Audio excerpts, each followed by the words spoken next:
Brethren അവർ ministries Christian media centre സ്വർഗസുധ പ്രോഗ്രാമിലേക്ക് എല്ലാ മാന്യ പ്രേക്ഷകർക്കും ക്രിസ്തു യേശുവിൻ്റെ ധന്യനാമത്തിൽ സ്വാഗതം.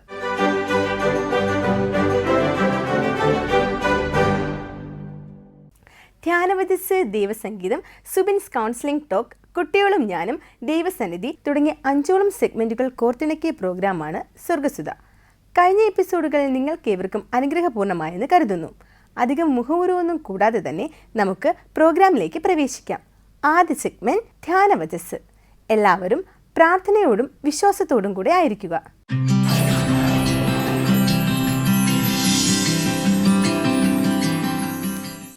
ക്രിസ്തു യേശുവിൻ്റെ ധന്യനാമത്തിൽ എല്ലാവർക്കും വീണ്ടും സ്നേഹവന്ദനം.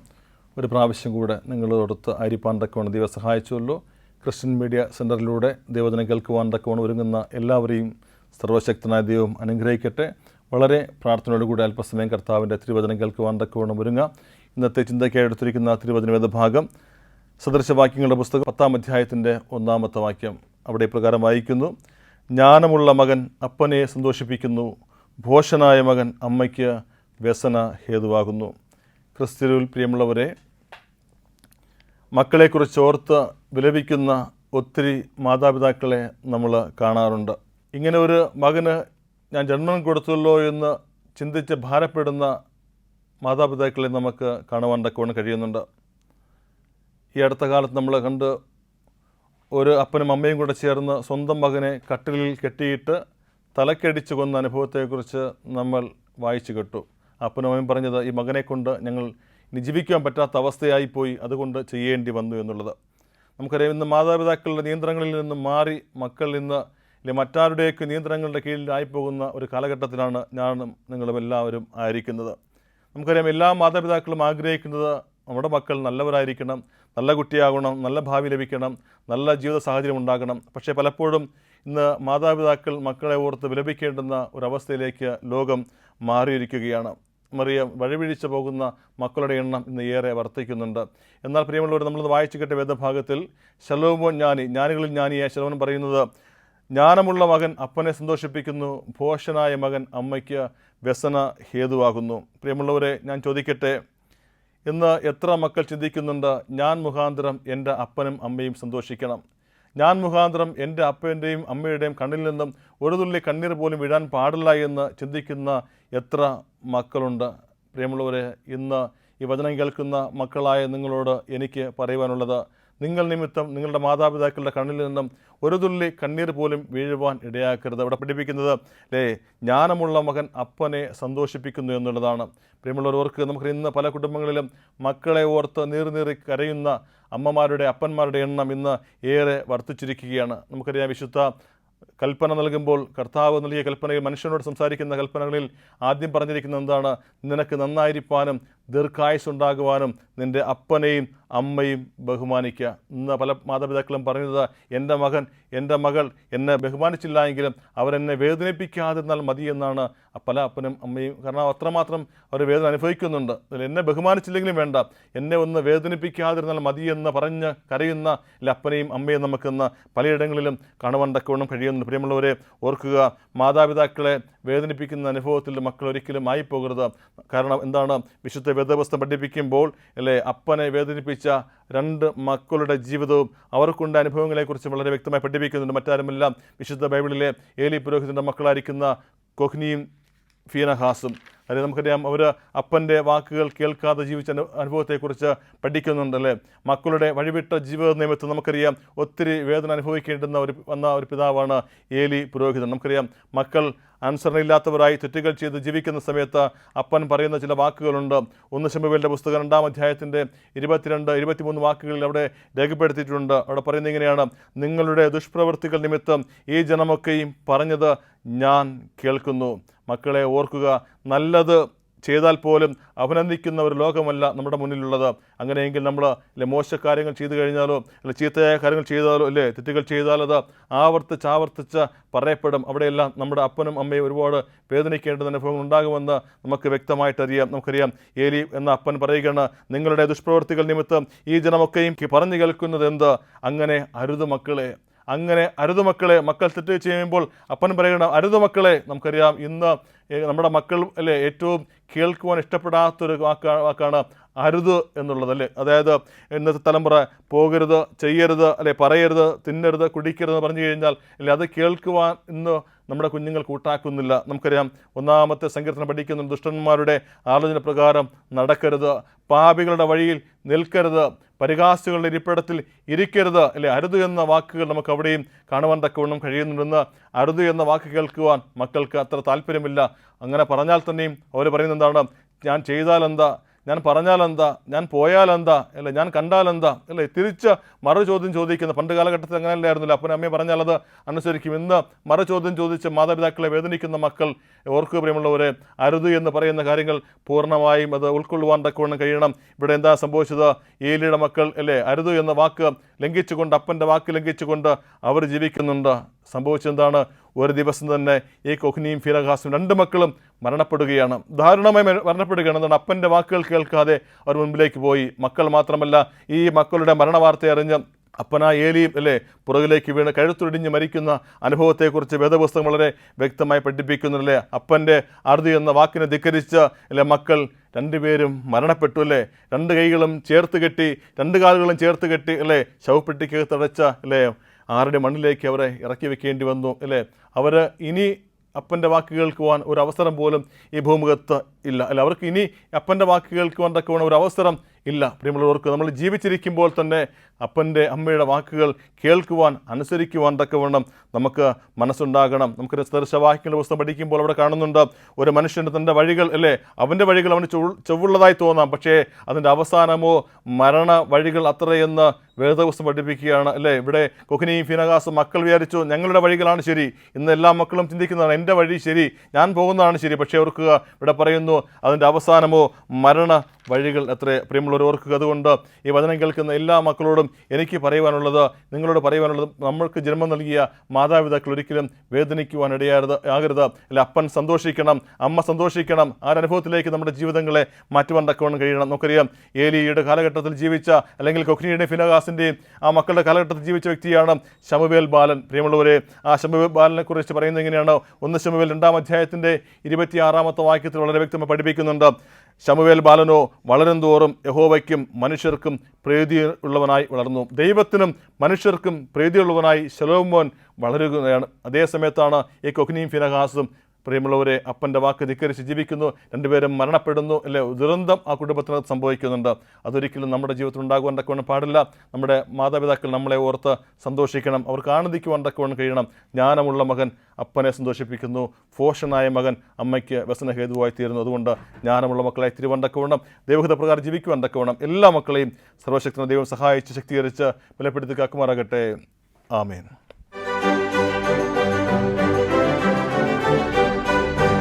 വളരെ ചിന്തനീയവും പ്രത്യാശയേറിയതുമായ ഒരു മെസ്സേജായിരുന്നു നാം എല്ലാവരും ഇപ്പോൾ ശ്രവിച്ചത്. അടുത്ത സെഗ്മെൻറ്റിലോട്ട് പോകാം. അടുത്ത സെഗ്മെൻറ്റ് ദേവസംഗീതം. ദേവസംഗീതത്തിലൂടെ ഒരു ഹൃദയസ്പർശിയായ ഗാനം നമുക്ക് കേൾക്കാം.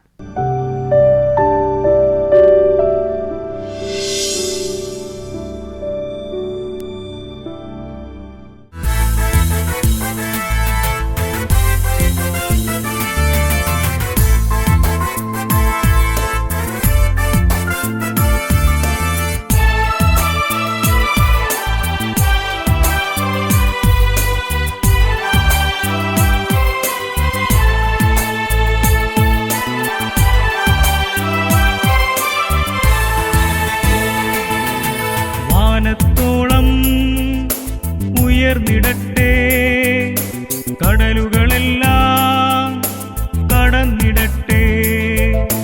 വാനത്തോളം ഉയർന്നിടട്ടെ, കടലുകളെല്ലാം കടന്നിടട്ടെ. ഈ ഗാനം നവ്യഗാനം, ശുഭഗീതം, നവീകരണഗീതം. ഈ ഗാനം നവ്യഗാനം, ശുഭഗീതം, നവീകരണഗീതം. വാനത്തോളം ഉയർന്നിടട്ടെ, കടലുകളെല്ലാം കടന്നിടട്ടെ.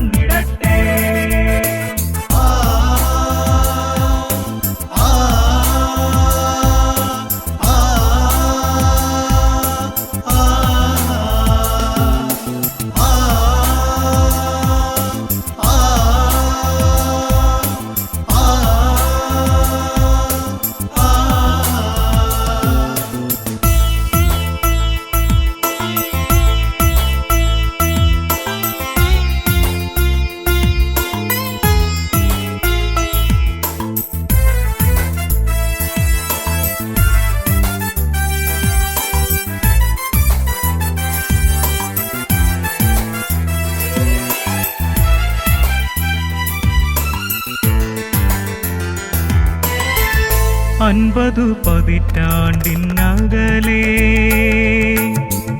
ജർമ്മനി ദേശത്തിലുയർന്നു മാർട്ടിൻ ലൂഥറിന്റെ നാദം, ദൈവിക വചസ്സിന്റെ തിളക്കം. 50 പതിറ്റാണ്ടിനകലെ ജർമ്മനി ദേശത്തിലുയർന്നു മാർട്ടിൻ ലൂഥറിന്റെ നാദം, ദൈവിക വചസ്സിന്റെ തിളക്കം. രക്ഷാമാർഗം ക്രിസ്തു മാത്രം, കൃപയാലല്ലോ ലഭ്യമാകും. വിശ്വാസം താൻ യോഗ്യതയ്ക്കായി, വചനം മാത്രം സത്യദീപം.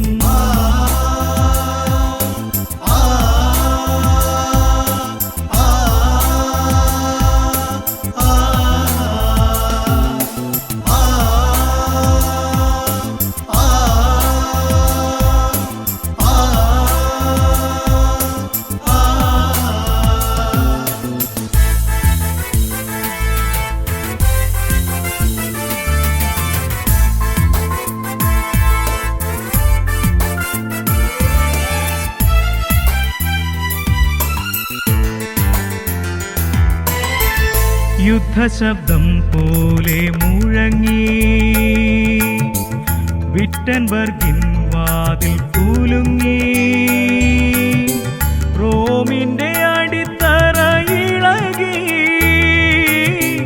സഭയിൽ പുതുയുഗം വിരിഞ്ഞു. യുദ്ധശബ്ദം പോലെ മുഴങ്ങി വിറ്റൻബർഗിൻ വാതിൽ കുലുങ്ങി. റോമിന്റെ അടിത്തറ ഇളകി, സഭയിൽ പുതുയുഗം വിരിഞ്ഞു.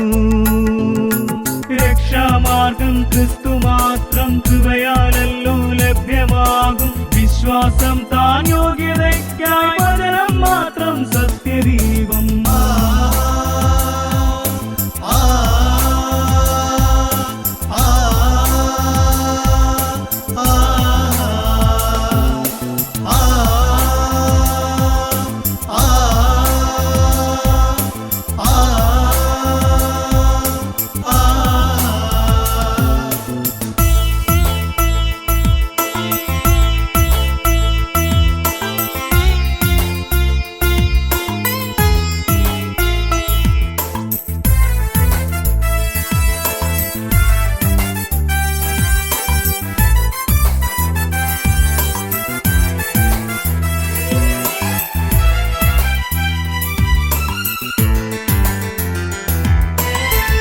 പാപമോചന ചീട്ട് വേണ്ട, പുണ്യവാള പൂജയൊന്നും വേണ്ട. വ്യർത്ഥമാചാരം വേണ്ട, നീതിമാൻ വാഴും വിശ്വാസത്താൽ.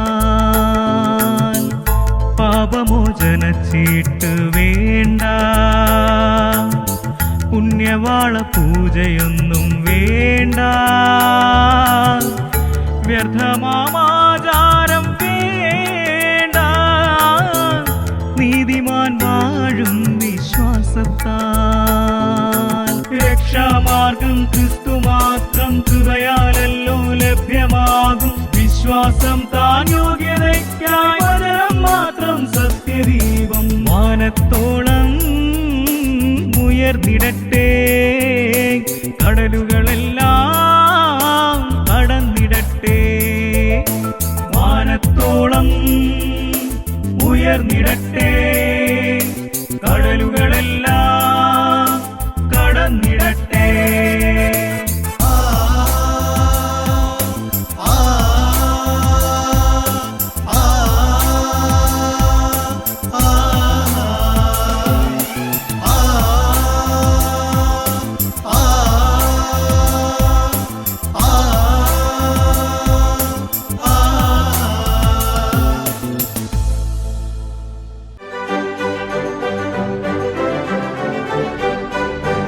അടുത്ത സെഗ്മെന്റ് വളരെ ശ്രദ്ധയോടെ കേൾക്കേണ്ട ഒന്നാണ്. സുബിൻസ് കൗൺസിലിംഗ് ടോക്ക്. നമ്മുടെ ജീവിതത്തിൽ എല്ലാവരും അപ്ലൈ ചെയ്യേണ്ടതായ കാര്യങ്ങളെക്കുറിച്ച് സർ സംസാരിക്കുന്നതായിരിക്കും.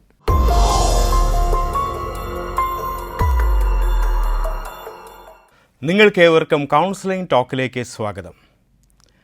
ബൈബിളിലെ രസകരമായ വാക്യങ്ങളിലൊന്നാണ് തൻ്റെ പ്രിയനോ അവൻ ഉറക്കത്തിൽ കൊടുക്കുന്നു. എന്നാൽ മലയാള തർജ്ജമയിൽ രണ്ട് രീതിയിൽ പറയാറുണ്ട്. തൻ്റെ പ്രിയനോ അവൻ ഉറക്കം കൊടുക്കുന്നു എന്നും പറയാറുണ്ട്. നമുക്ക് ഉറക്കത്തിൽ കൊടുക്കുന്നു എന്നതിനെ അർത്ഥമാക്കാം. അവിടെ പറയുന്നൊരു കാര്യം ദൈവത്തിൻ്റെ അനുഗ്രഹങ്ങൾ ഉറക്കത്തിൽ ലഭ്യമാകുമെന്നാണ്. അതുമായി ബന്ധപ്പെട്ട രസകരമായ ചില ചിന്തകളാണ് ഇന്ന് പങ്കുവയ്ക്കുവാൻ ആഗ്രഹിക്കുക. ഉറക്കത്തിൽ പഠിക്കുന്നത് എങ്ങനെ? സാധാരണ നമുക്കറിയാം, നമ്മൾ ഉണർന്നിരിക്കുമ്പോൾ പഠിക്കാറുണ്ട്, പുതിയ കാര്യങ്ങൾ മനസ്സിലാക്കാറുണ്ട്, പഠനം നടത്താറുണ്ട്. എന്നാൽ ഉറക്കത്തിൽ പഠിക്കാൻ സാധിക്കുമോ? പഠനങ്ങൾ പറയുന്നത് തീർച്ചയായിട്ടും ഉറക്കത്തിലും പഠിക്കുവാൻ സാധിക്കും. അതിനെക്കുറിച്ചാണ് ചില കാര്യങ്ങൾ. ഒന്നാമത്തെ കാര്യം, എന്താണ് ഉറക്കത്തിലുള്ള പഠിത്തം? സാധാരണയായിട്ട് പുതിയ കാര്യങ്ങളെ ഉറക്കത്തിൽ പഠിക്കാൻ സാധിക്കില്ല. ചില കാര്യങ്ങളെ മനസ്സിൽ ഉറപ്പിക്കാനും ചില കാര്യങ്ങളെ മനസ്സിൽ കൊണ്ടുവരുവാനും ഉറക്കത്തിലുള്ള പഠനം സഹായിക്കും. ഏതെങ്കിലും ടേപ്പ് വെച്ചോ അതുപോലുള്ള ഏതെങ്കിലും ഡിവൈസ് വെച്ചോ നിങ്ങൾ ഉറക്കത്തിൽ പഠിക്കേണ്ടുന്ന കാര്യങ്ങൾ കേൾപ്പിച്ചുകൊണ്ടിരുന്നാൽ അയാളുടെ ഓർമ്മയിലേക്ക് അത് കയറും എന്നതാണ് ഉറക്കത്തിൽ പഠിത്തം എന്നതിൻ്റെ അടിസ്ഥാന തത്വം. രണ്ട് രീതിയാണ് ഇതിനെ അനുവർത്തിക്കുക. രണ്ട് കാര്യമാണ് പ്രധാനമായും പഠിക്കുക. ഒന്നാമത്തെ കാര്യം എന്ന് പറയുന്നത് ഭാഷയാണ്. പുതിയ ഭാഷ നിങ്ങൾ പഠിക്കുന്നെങ്കിൽ, ഇപ്പോൾ ഇത് കേൾക്കുന്ന എല്ലാവരും മലയാളികളായിരിക്കുമല്ലോ. ഇപ്പോൾ ഇംഗ്ലീഷ് പഠിക്കണം, അല്ലെങ്കിൽ ജർമ്മൻ പഠിക്കണം, അല്ലെങ്കിൽ ഫ്രഞ്ച് പഠിക്കണം, ലാറ്റിൻ പഠിക്കണം, അങ്ങനെ എന്തെങ്കിലും ഭാഷ പഠിക്കണമെങ്കിൽ അതിൻ്റെ അടിസ്ഥാന തത്വങ്ങൾ മനസ്സിലാക്കിയതിന് ശേഷം അതിൻ്റെ വാക്കുകൾ, വൊക്കാബുലറി, അതുപോലെ തന്നെ വാക്യഘടനകൾ, ഗ്രാമർ, ഇങ്ങനെയുള്ള കാര്യങ്ങളൊക്കെ നിങ്ങൾ ഏതെങ്കിലും ഡിവൈസിൽ തുടർച്ചയായി കേട്ടുകൊണ്ടിരുന്നാൽ അത് നിങ്ങളുടെ പഠന പ്രക്രിയയെ കൂടുതൽ സഹായിക്കും എന്ന് പറയാറ്. ഉദാഹരണത്തിന്, ഞാൻ ജർമ്മൻ പഠിക്കുന്ന സമയത്ത് എനിക്ക് വളരെ കുറച്ച് സമയം മാത്രമേ കിട്ടുമായിരുന്നുള്ളൂ. അതുകൊണ്ട് ഇങ്ങനെ ഒരു ടെക്നിക്കാണ് ഉപയോഗിച്ചത്. അപ്പോൾ ഇത് ഒരു വളരെ രസകരമായ രീതിയാണ് ഭാഷ പഠിക്കാനായിട്ട് ഉപയോഗിക്കാം. രണ്ടാമത്തേതെന്ന് പറയുന്നത് സംഗീതമാണ്. നിങ്ങൾ സംഗീതത്തിന് അടിസ്ഥാന തത്വങ്ങൾ പഠിച്ചു കഴിഞ്ഞാൽ അത് കൂടുതലായിട്ട് പഠിച്ച് ഉറപ്പിക്കുവാനായിട്ട് സാധകം ചെയ്യുമെന്നൊക്കെ പറയുമല്ലോ. അങ്ങനെ പഠിച്ച് ഉറപ്പിക്കുവാനായിട്ട്, ഉറക്കത്തിൽ പഠിക്കുവാനായിട്ട് സംഗീതം, രണ്ടാമത്തെ വിഷയം സംഗീതമാണ്, സാധിക്കും. പക്ഷേ ഇതിന് ചില പരിമിതികളുണ്ട്. ഒന്നാമത്തെ പരിമിതി എന്ന് പറഞ്ഞാൽ എല്ലാ കാര്യങ്ങളും പുതിയതായിട്ട് നിങ്ങൾക്ക് പഠിക്കാൻ സാധിക്കില്ല. ആദ്യം തന്നെ നിങ്ങൾക്ക് അറിയാവുന്ന ചില കാര്യങ്ങൾ കുറച്ച് കാര്യങ്ങൾ കൂട്ടിച്ചേർക്കാനോ അതിന് മനസ്സിൽ ഉറപ്പിക്കാനോ മാത്രമേ ഈ ഉറക്കത്തിലെ പഠിത്തം കൊണ്ട് സാധിക്കുകയുള്ളൂ. വേറൊരു പ്രധാനപ്പെട്ട കാര്യമെന്ന് പറയുന്നത്, ഇത് വളരെ ശ്രദ്ധിച്ച് ചെയ്യേണ്ട കാര്യമാണ്. ഈ ഉറക്കത്തിലെ പഠിത്തം നമ്മൾ ചെയ്യുന്ന സമയത്ത് ആവർത്തിച്ച് റെപ്പറ്റേഷനാണ്, ആവർത്തിച്ച് കേട്ടുകൊണ്ടിരിക്കുന്ന രീതിയാണ് ഇതിൽ അനുവർത്തിക്കുക.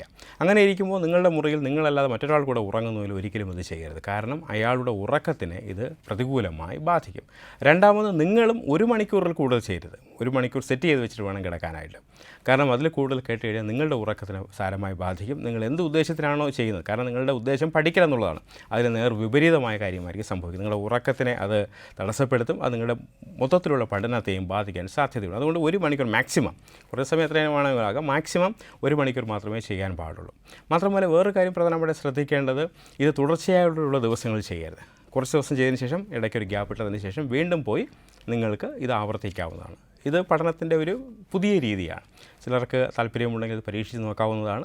തൻ്റെ പ്രിയന് ഉറക്കത്തിൽ കൊടുക്കുന്നു എന്ന് പറയുന്നത് വെറുതെയല്ല, ദൈവത്തിൻ്റെ അനുഗ്രഹം അങ്ങനെ നമുക്ക് ലഭ്യമാകുവാൻ സാധിക്കും. അപ്പോൾ ഈ ചിന്ത നിങ്ങൾക്ക് ഇഷ്ടമായെങ്കിൽ ഞങ്ങൾക്ക് എഴുതുക. മറ്റൊരു നല്ലൊരു വിഷയമായിട്ട് നമുക്ക് വീണ്ടും കാണാം. Thank you.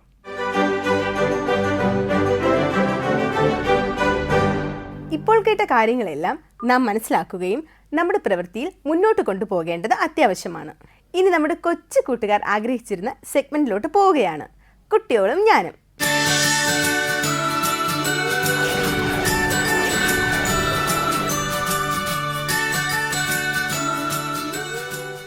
ഹലോ, ഹായ്, എല്ലാവരും സുഖമായിരിക്കുന്നു, സന്തോഷമായിരിക്കുന്നു. മിന്നു സുഖമാണോ?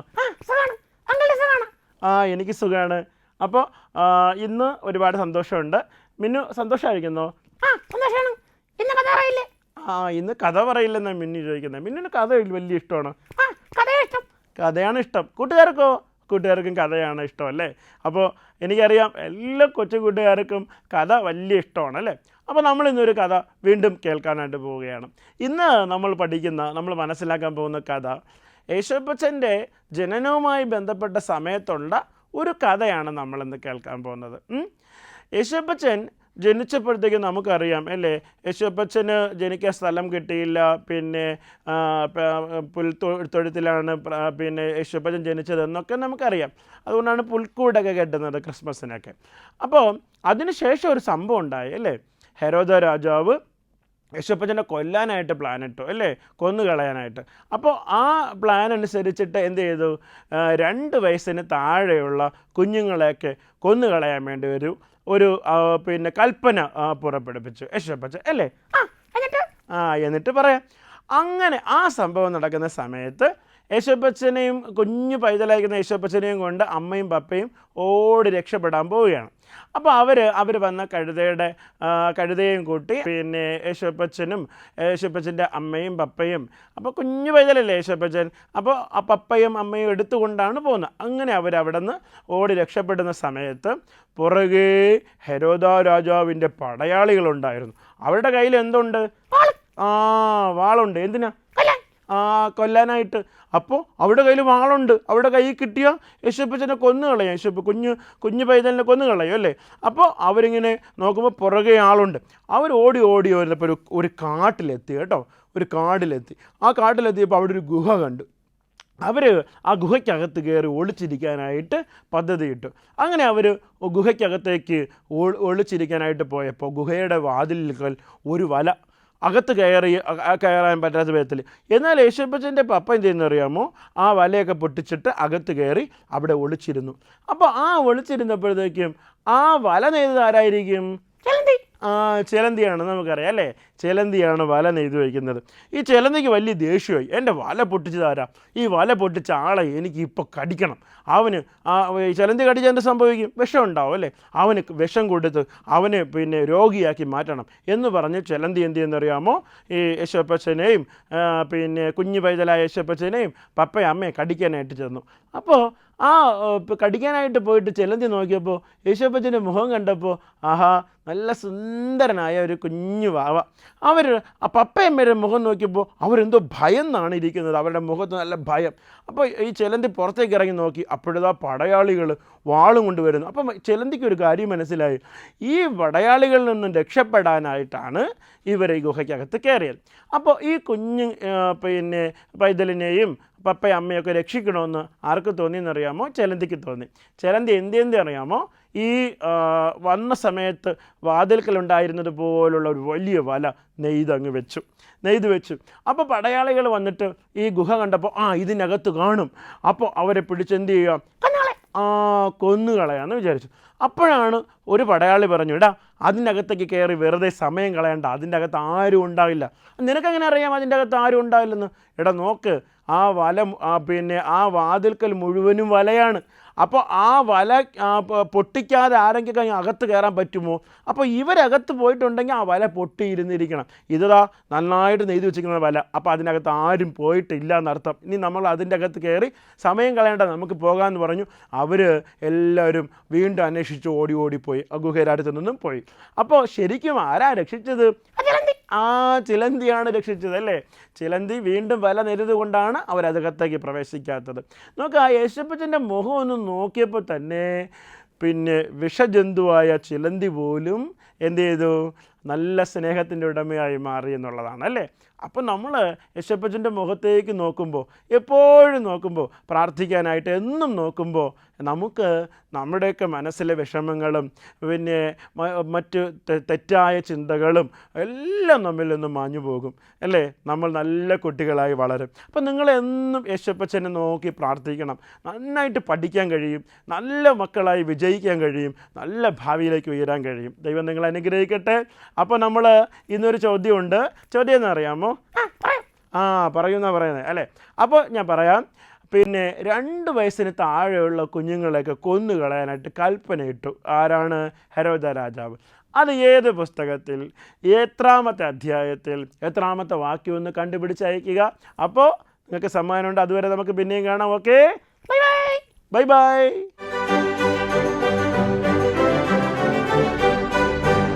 കൂട്ടുകാർക്കെല്ലാം ബൈബിൾ ഭാഗം ഇഷ്ടമായല്ലോ? ഇഷ്ടമായെന്ന് ഞാൻ കരുതുന്നു. അങ്കിൾ ചോദിച്ച ചോദ്യങ്ങൾ നിങ്ങളെല്ലാവരും കേട്ടുവല്ലോ. ചോദിച്ച ചോദ്യങ്ങൾക്ക് ശരിയായ മറുപടി നിങ്ങൾ എഴുതി അറിയിക്കുക. എഴുതി അറിയിക്കേണ്ട അഡ്രസ്, വാട്സപ്പ് നമ്പർ ഞങ്ങൾ നൽകുന്നതാണ്. സ്വർഗസ്ഥ പ്രോഗ്രാമിൻ്റെ അവസാനത്തെ സെഗ്മെൻറ്റ് ദൈവസന്നിധി. നാം ഏവരും പ്രാർത്ഥനയോടും വിശ്വാസത്തോടും ആയിരിക്കുക.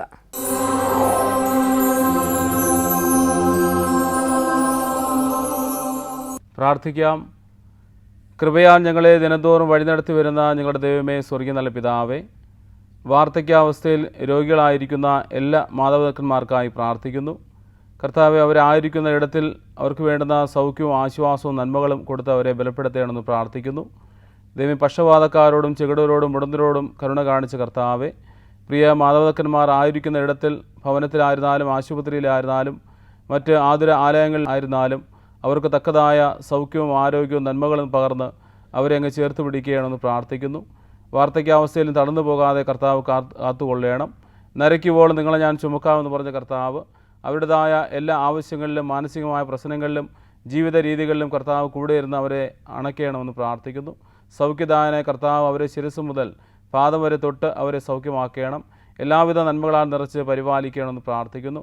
അവരുടെ ജീവിതങ്ങൾ ഒരു പുതുക്കത്തോടുകൂടി ജീവിക്കുവാനും ക്രിസ്തുവിൻ്റെ നല്ല സാക്ഷികളായി നിലനിൽക്കുവാൻ തക്കവണ്ണം പ്രിയ മാതാപിതാക്കന്മാരെ അനുഗ്രഹിക്കണം, ആശീർവദിക്കണമെന്ന് പ്രാർത്ഥിക്കുന്നു. തുടർന്നുള്ള നിമിഷങ്ങളിലും കൂടിയിരിക്കണം. മാനവും മഹത്വം അങ്ങെടുക്കണം. യേശുവിൻ്റെ ധന്യമുള്ള നാമത്തിൽ കൃപയോടെ പ്രാർത്ഥന കേൾക്കണം. സ്വർഗീയ നല്ല പിതാവേ, ആമേൻ.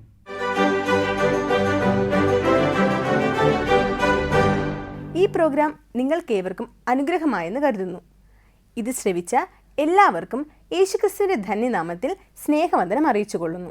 നിങ്ങളുടെ വിലയേറിയ നിർദ്ദേശങ്ങളും അഭിപ്രായങ്ങളും ഉത്തരങ്ങളും ഞങ്ങളെ എഴുതി അറിയിക്കുക. Our new address, Christian Media Center, number 105, Pantheon Road, 2nd floor, Egmore, opposite to Egmore Museum, Chennai, 600008. Our phone number 044 2432 0488.